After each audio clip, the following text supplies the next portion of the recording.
Hey you guys, what's up? Your girl Gia here. Welcome back to my channel. So I actually just did the review for Real Housewives of Atlanta. That should be posted up right now, but I definitely want to come back and talk to you guys and give you an episode of Daily Squeeze because I definitely didn't get a chance to give my little 2 cents on definitely the madness that was popping off this week. Definitely Danileigh being one of them, and as well as the SaltNPepa biopic, because I watched it and I was pleasantly surprised, but still disappointed. Like, we'll put it that way. But yeah, nonetheless, there's definitely a lot to talk about, but you guys already know what to do. Make sure you are hitting that subscribe button. You are hitting that like button as well. If you ride with your girl like you say you do, make sure you're hitting that like button. Basically, what happens is the more likes I get, the more activity I get on my channel, be it like or commenting, the more my videos when posted, go up the, YouTube algorithm. It's just a whole bunch of like scientific BS. But if we want the Juice Box crew to grow, that means, y'all got to show your girls some love. But I definitely appreciate all the girls and guys who have been following me, since day dot. Okay, my Juice Box crew, A1 day one, gonna stay one. How I always say. But nonetheless, you guys, Daily Squeeze, we have a lot to talk about. So let's go ahead and get into these topics. So first up, let's go ahead and knock out this Keyshia Cole and Ashanti situation. Unfortunately, as much as she was trying not to become the next Teddy Riley, Keyshia became the next Teddy Riley. We all remember that good old infamous moment that Teddy Riley had, and it was just madness. Okay, Babyface was over there chilling with his 600 Grammys behind him, talking about all these Michael Jackson stories, and Teddy Riley back there struggling for dear life. And it's kind of what happened in this Keyshia Cole Ashanti situation, because they postponed it twice already. Ashanti knew, I better get my ass in this chair. If they say be there, starts at 3, that means I need to be there at 2:50. Because I always heard this little saying: on time is late, early is on time. Okay, that's what you gotta do. On time is late, early is on time. Because you never know what is going to happen. So Ashanti showed up and did what she was supposed to do, but Keyshia Cole, after she basically get all this backlash, like, girl, what you doing? She finally decided to come forth and apologize about being late.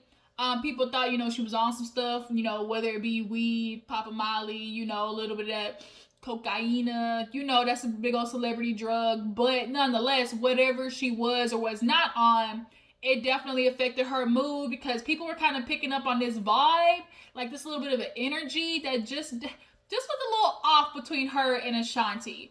Now, we've all known Keyshia Cole to like kind of be standoffish. Like, she's very personable, but she's still very like at an arm's length type of girl. So that wasn't odd, but it was just something like the way they were kind of going back and forth. When Ashanti was like, no, girl, you went, like, it's my turn. And she was like, okay, but yeah, you did number 10. Now it's 11. Like, go ahead and play. Like, then you go. She was like, go ahead, girl. Like, she was just kind of shutting her off to my, go ahead, girl. So it was kind of like, oh, wait a minute. Like, okay, is there something here that we don't know about? So as that's going on, obviously people are picking up on that. And then Keyshia Cole caught herself trying to, make amends with OT and bring him out for the song, obviously. Never knew what I was missing, but I knew once we start kissing. I ain't gonna sing all of it found. That song. You be straining your voice. If you can't do it, you be straining, okay? But nonetheless, that song came on, and she, thought it would have been cool to bring out OT Genesis. It definitely was a moment, like, we would never expect them to be together, but come to find out, Keyshia was saying that OT was the one who told her not to go out there because her camera was blurry, connection was bad, and he was like, look, don't make this another Teddy Riley moment. So I understand, wanting to make sure your connection is good and bad, but here's my question. Why the fuck did y'all not do this way before the actual thing? Like, y'all should have been sat down the day before, did it, and then the day of sat down and looked at the connection and everything and make sure it was good. So I'm a little confused. Like, if you were so, like, why were you not prepared? I felt like Keyshia low-key felt like she had this in the bag, because a lot of people were talking, obviously comparing the two between Ashanti and Keyshia Cole. And a lot of people were saying, like, man, Ashanti's nothing for Keyshia Cole. So I feel like she was slacking in a little bit of the the urgency, slacking in a little bit of the showmanship, just, the professionalism, because she felt like she already had it. Bitch, by default, Ashanti took it because she showed up. That little saying, hard work beats talent. This was one of those situations. You know how you put the A team in, and you got your key player, but they show up late to practice and they lazy. So then you put in the person who's been doing drills after practice is over. That's kind of what this was. Like, poor Keyshia Cole. Now here it is, you're trying to apologize. You got your DJ trying to stand up for you, talking about, yeah, the jump was blurry and we wanted to make sure it was right. We wanted to have everything. But how the hell did that take an hour though? Like, I feel like something else was going on and they're not saying, or like either she wasn't there, like something just it's something smell like spoiled milk. It ain't sitting right in my stomach. Like, I just feel like there's definitely something else that was going on. But nonetheless, OT Genesis coming on pissed off Keyshia's sister. I guess that was her sister that commented on her Instagram talking about, I'll be damned if I ever see, somebody who was talking about, I sold crack to your mama. Like, because we all remember, like, OT and Keyshia Cole got into a bad when he did the remix. Because he basically was, like, pocketing off of Keyshia's shit. So, he tried to collab with her, but she said, nah, nigga, I'm good. Like, keep that over there. But that then later caused them to get into a huge beef where he talked about her, the sister, your mammy and your bald-headed granny type situation. And so the sister seeing OT with Keyshia Cole, like, really pissed her off. So we all know Frankie. We all know Frankie's been having issues since the Keyshia Cole show. I hope, has she ever, like, gotten to rehab and, like, anything? Like, I don't know, like, how Frankie's still in this situation, like, years later. Like, what happened in Frankie's life that, like, has her going down this road? Like, I really want to see Frankie succeed, not only for her, but for Keyshia, because you can tell Keyshia's definitely stressed about it. But nonetheless, Keyshia Cole versus Ashanti. Y'all tell me who y'all think won down in the comments. Do y'all feel like Keyshia Cole coming in late definitely changed everybody's perception of her, and Ashanti winning by default because she, showed up on time? I need my money on time type person. But yeah, let's go ahead and move on to the next topic because I really want to get into the SaltNPepa biopic. So it came on Lifetime. With it coming on Lifetime, we all know Lifetime has done, the Whitney one, the Aaliyah story. They did the Clark sisters. They've done a whole lot of biopics. They're actually going to release this, like, Bobby and, not the Bobby Whitney, but the Whitney and Bobby Christina, like, thing. Like, we almost made it. It's not a biopic. It's actually like a real, what are them things called? That's the real version of the story. Y'all know what I'm trying to say. Nonetheless, an actual backstory of them. If y'all haven't seen Whitney, Can I Be Me? Now, that's the one y'all need to watch. Like, that is definitely the Whitney story where it has Robin in there. It's got the mom in there. It's got the backup. Like, everybody's in there talking about Whitney and her decline. That's the one y'all need to watch. It's called Whitney, Can I Be Me? Go watch that shit. It's so good. But nonetheless, we do SaltNPepa, and I feel like, the actors in the beginning, I kind of was like, dang, this shit corny. But then the more it went and got into the story, you could tell the actors definitely started settling into the characters a lot better. The girl who played Salt definitely did good, and the girl who played Pepper definitely had her, persona, on lock. But everybody's pretty much saying, like, there's just so much that was left out of the story. Like, it just feels like there's so much more that could have been done. Now, obviously, with only 2.5 hours, like, they gotta condense it. But I think the idea was, like, brought up, like, why would they not do kind of how, like, New Edition did, where they did, like a 3 or 4 part, like, whole situation. They have the catalog to do it, and they have the storyline to do it. They've been in the game 30 years, so they definitely could have done, like a 3 or 4 part, situation. But the biopic itself, definitely could have spent some more money on the wigs. I feel like they got the outfits down, the era down. The nigga Herb, boy, how did you stay with him that long? How you got a bitch that literally call you and be like, I hope he changed the sheets or not, and you look at him and act like he did nothing wrong? Like, what universe does that happen? Like, females who do that, like, just like concern me. Like, staying with a dude that you know is no good for you. You love him, but you love him more than you love yourself. Like that, I can never imagine getting in that headspace. But you know what, Salt? You grown now. You know you grew out of that. You know that's good. But at the time, and you have a girl calling you talking about, I hope you didn't sleep on those sheets. And if he didn't change the sheets, like that just goes to show how rude and disrespectful he is. He didn't have enough respect for you to watch them damn things after. Like, oh no, I could not do it. I cannot fake. I can't put on the funk. But I guess, you know, how basically it is. Like, you rather have a piece of a man than none. And Salt did it. Robin from Real Housewives of Potomac is doing it. Like, all these bitches is doing it. They rather have a piece than none. Sad. But nonetheless, we see I really feel like that story between Tretch and Pepa could have definitely been expounded on. They could have for sure, you know, went more into that. Went more into Pepa and Tyrine's dad. Like, it was just so much of a missed opportunity. As well as Spinderella. Now, we all know Spinderella dropped she dropped a statement about, you know, being excluded from this. Now, I watched when they did that whole ladies' night thing, like with SWV, and that's actually where the breakdown started happening because Spinderella felt like she wasn't being, you know, considered as a real group member of the group. Because it all started with The View wanting to have SaltNPepa on there, but they only wanted SaltNPepa at the table. You know, The View damn table is only but so big. So having SaltNPepa and Spinderella, like, I'm obviously would have been a lot. But SaltNPepa are the face of the group. Yes, Spinderella is included, but we all know SaltNPepa was their own entity before Spinderella, you know, joined the group.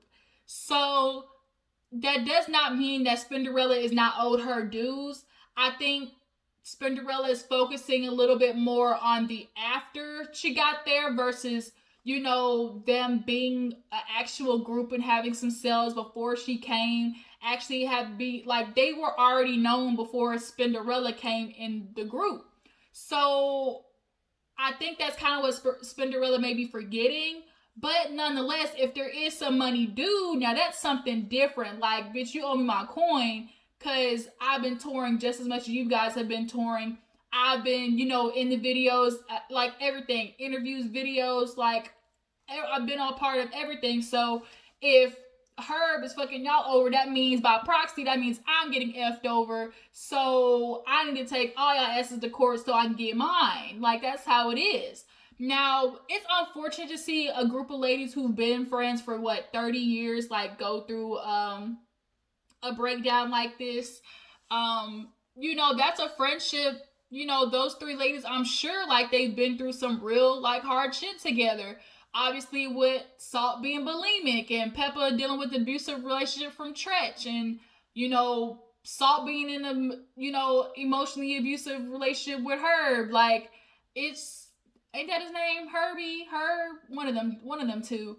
But we didn't get enough expounded on Spinderella. And secondly, I'm mad that y'all chose that girl for Spinderella because she looked nothing like her and she was not her damn shade. Like, Spinderella is a good milk chocolate. Why the hell was that girl damn near my skin tone? Matter of fact, she was my skin tone and the bitch looked Asian. Like, it didn't make any sense. But, you know, that's Lifetime for you. But I'm gonna give y'all a funny story. So, my mom actually, this is so crazy. My mom actually, like, she grew up in New York at the time, and she worked at Sears with SaltNPepa.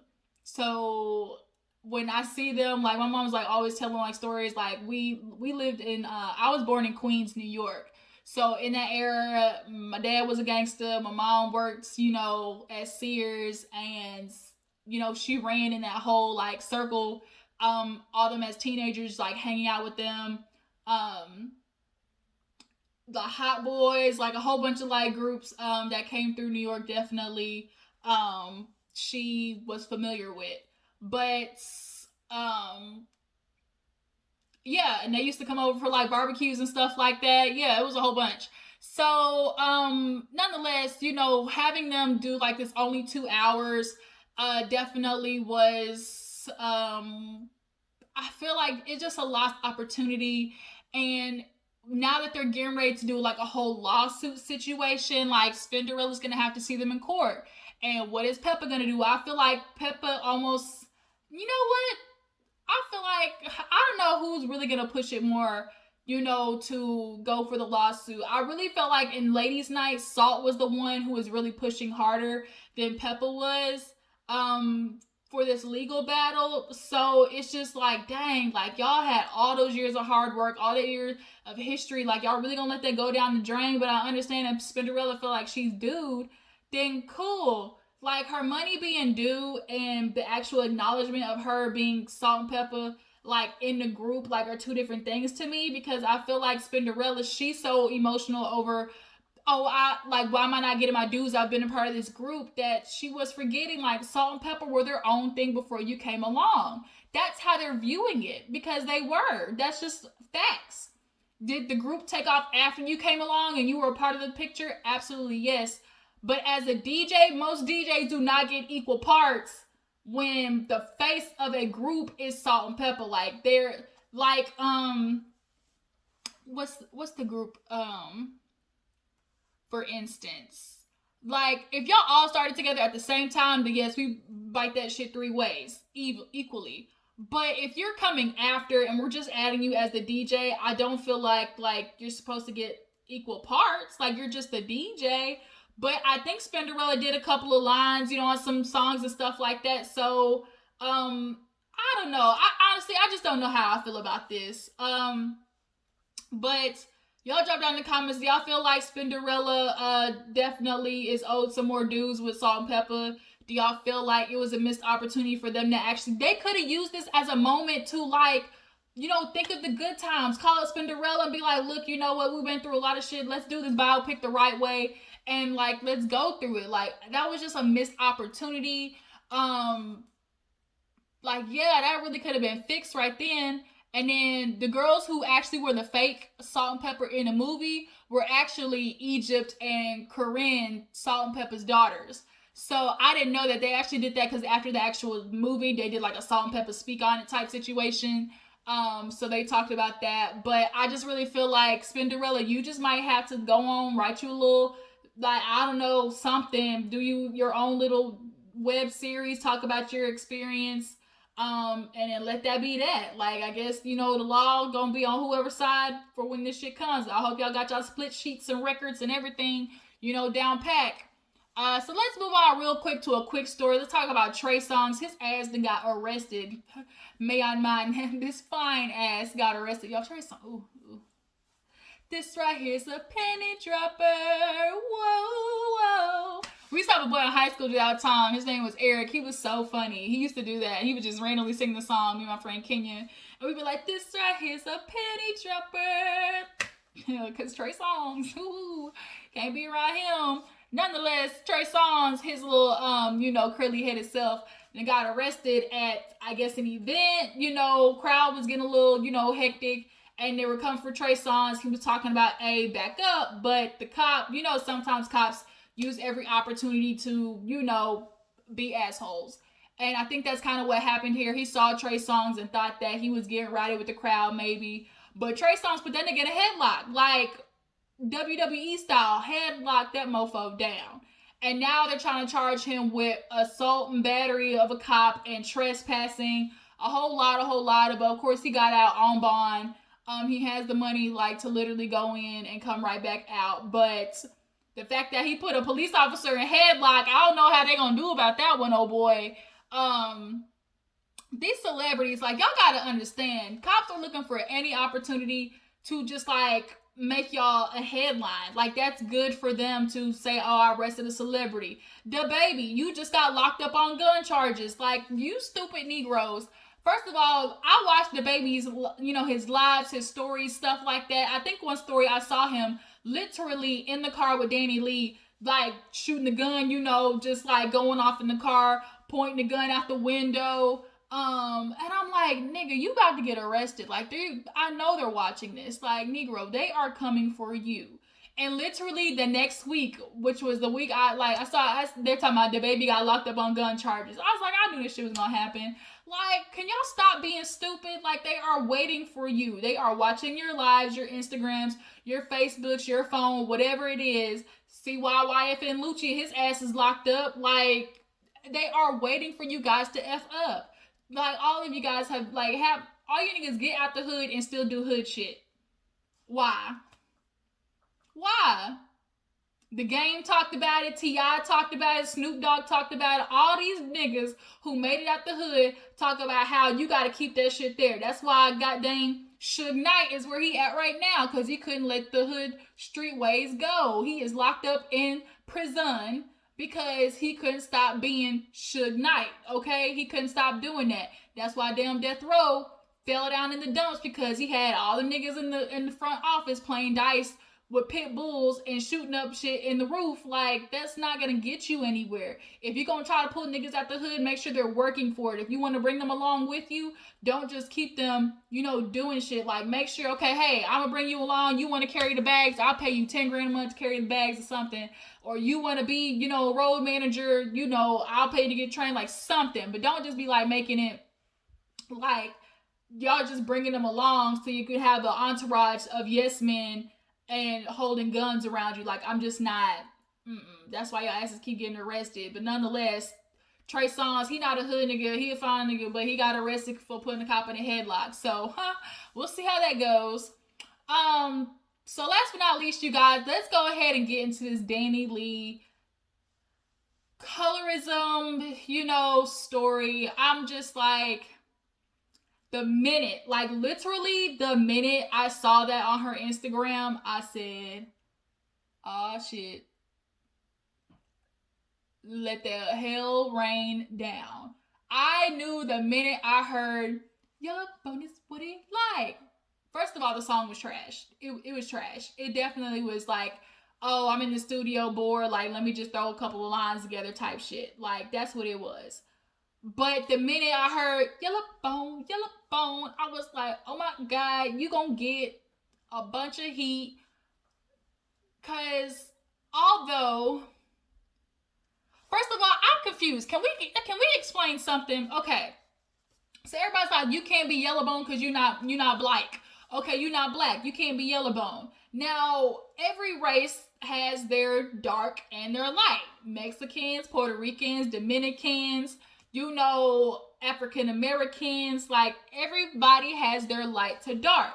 Now, does the Yella Bone only pertain to the African American community? Because last time I checked, I could have sworn Dominican and Puerto Rican, like, they might not necessarily say Yella Bone, but like, when we see somebody and she's light skinned, we are going to say, oh, she Yella Bone. Like, if I were to see Danileigh, regardless of her being Puerto Rican or black, I'm gonna say, oh, she red bone, or she light, she Yella Bone, because that's what she is. Like, I feel like Yella Bone doesn't mean you have to have African American, background. Like, if you're Dominican, Puerto Rican, black in that vicinity, because you're all basically extensions of African American, like, can you not be Puerto Rican and be Yella Bone at the same time? Like, I just need that to be clarified.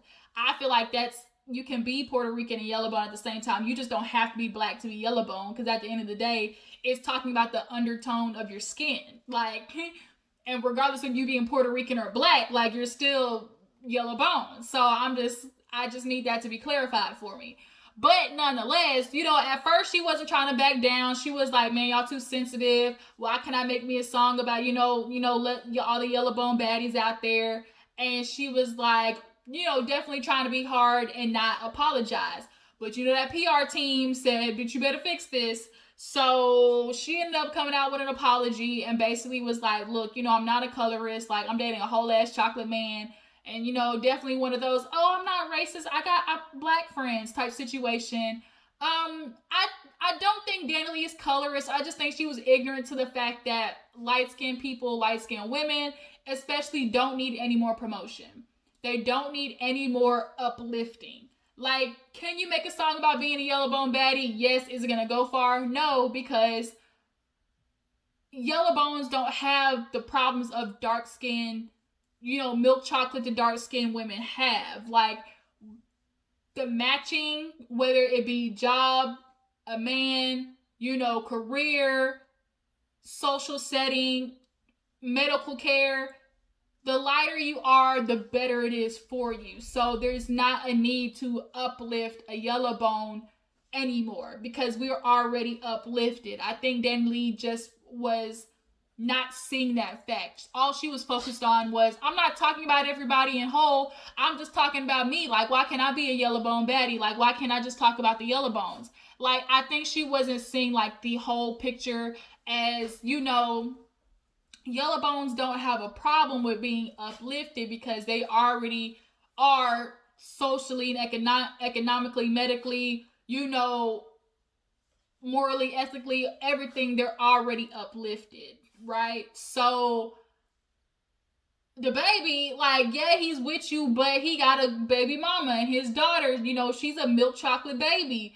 So I also think men too, they don't think, like, they're very quick to say stuff about females, but the minute they have a daughter, you gotta realize, oh, that shit you was talking about a female, now it's getting pertaining to your daughter. So when niggas start having daughters, like, their mental capacity definitely changes. I don't think the baby was realizing, like, okay, yeah, you're dating this Yella Bone, but what if a man, like, came up to your daughter and was like, I don't want her, like, I want me a Yella Bone, like, that would hurt your feelings as a dad. And I think, Danileigh just had to, understand, like, because the whole debate of, India Arie and, brown skinned girls, like, when they grow up, like, their battle is always going to be, am I pretty? Like, is anybody going to want me? Like, when you're light skinned, you don't necessarily grow up with that insecurity as far as skin goes. Now, will you always have insecurities as a kid? Yes, like, whatever it be, like, oh my God, is he gonna like me? But not because, is he gonna like me because of my skin color? Like, is he gonna like me even though I got buck teeth? Or is he gonna like me, even though my hair is natural? Like, those things. But waking up and, like, looking at your skin and realizing, like, dang, I don't see anything that looks like me out there, it's definitely a different type of battle. And for people who are on this, light skin, dark skin scale, I understand. Sometimes it almost feels like you're being punished for being light skinned. Like, you almost get like you can't help that you're born light skinned. Like, you can't. But sometimes you almost feel punished. You almost feel like outcasted. Like, sometimes, black people will, like, outcast you as a light skin because obviously out of, history goes. Like, history, purposely the white folks, brought the light skinned people in the house and kept the dark skins outside. And the niggas outside was looking at the ones, inside, like, oh my God, you're in the big masses house. You in there with the white folks, like, you're not one of us anymore. But it's like, nigga, we still going through a struggle. Both of us are still slaves. You might be outside picking cotton, but I'm inside getting raped by Massa and taking care of his kids. So it's like, both of us are going through shit, and that's how white people, purposely did it. Like, you're fighting your own kind, which is where this crabs in a barrel mentality came from. So from way back in the day, like, we've always had this, the brown paper bag passing rule. Like, there's always been this deciphering of, am I acceptable in the white world? And Danileigh, you're always going to be considered that ethnically, ethically ambiguous, woman. So, like, to a white, group of music label executives, you're black. You're black to them. You are black to them. But to us, I thought Danileigh was black. I'm not gonna lie. I really thought she was like a mix between, like, Puerto Rican and black. But I guess she's a little bit more Eurocentric than, I thought. Like, I really don't want to go into this debate of, like, she black or not, because at the end of the day, it really don't matter. Because she is Yella Bone. Like, regardless of her being black or not, like, is she not Yella Bone? Like, she still is that skin color, but it's acknowledging what that skin color gets for her. Like, when you are lighter skin, you can acknowledge, I'll be able to go into a bank and get a loan faster. I'll be able to, go into a hospital and get medical care faster. I'll be able to walk into a whole white room and get, a meeting faster with an executive. She isn't able to see it, because sometimes you get that, oh, I don't see color. but it's like you have to. Like, yes, it's good to think in aspect, you know, oh, I'm not trying to differentiate you upon your skin, but even though that's not what you do, there still has to be acknowledgement of that's what the world still does. So Danileigh, it's good that you finally like apologize and you're trying to start understanding it, but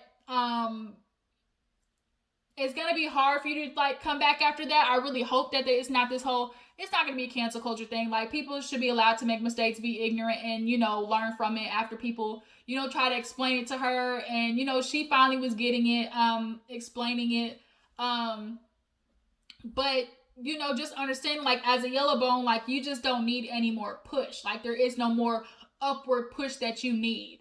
The people who need that upward push are the milk chocolates to the dark skins, to the special darks, with the Eurocentric features, like, I mean, not Eurocentric, with the Afrocentric features, the ones that are considered to the world ugly. Like, that's what it is. Like, the darker you are, the more African you look, the more quote unquote ugly you are. And unfortunately, that's not what I think or what people think. That's just how socially, economically, has been put out there by the crack ass crackers. So it's unfortunate that like as black people, like we're now battling each other instead of coming together. So I hope this is a moment where like we're just educating people and we're educating for the better.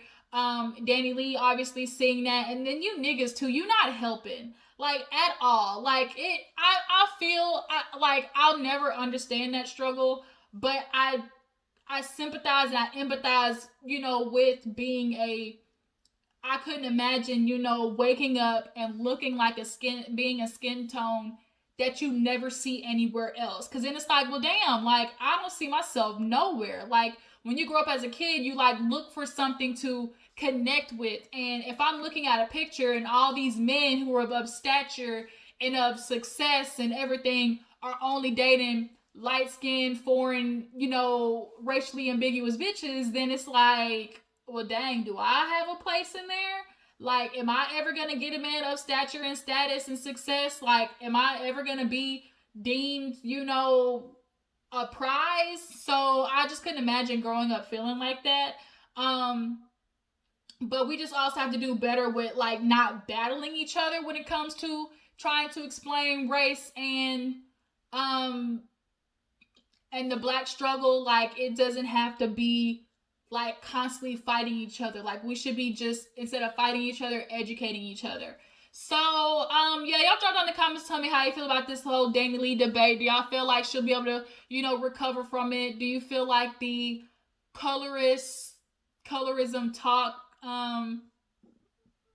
is being out there enough? Like I feel like this song was a good way to definitely get the talk out there, but I feel like the talk definitely needs to happen a lot more amongst the men than it does the women. Like definitely successful men, y'all have some sitting down to do and talking about why you're not putting the chocolate girls in the videos, and talking about why your histories of light skin persuasion type thing, like that needs to definitely be like Too Short, for example, 50 Cent, for an example. Like all of y'all need to sit down and have a talk with somebody and like really understand like what message you're putting out there, because a lot of you do have females and daughters that are chocolate, darker skin. So it's like, okay, you're saying, okay, I'll marry me a light skinned bitch, but my daughter doesn't look like that.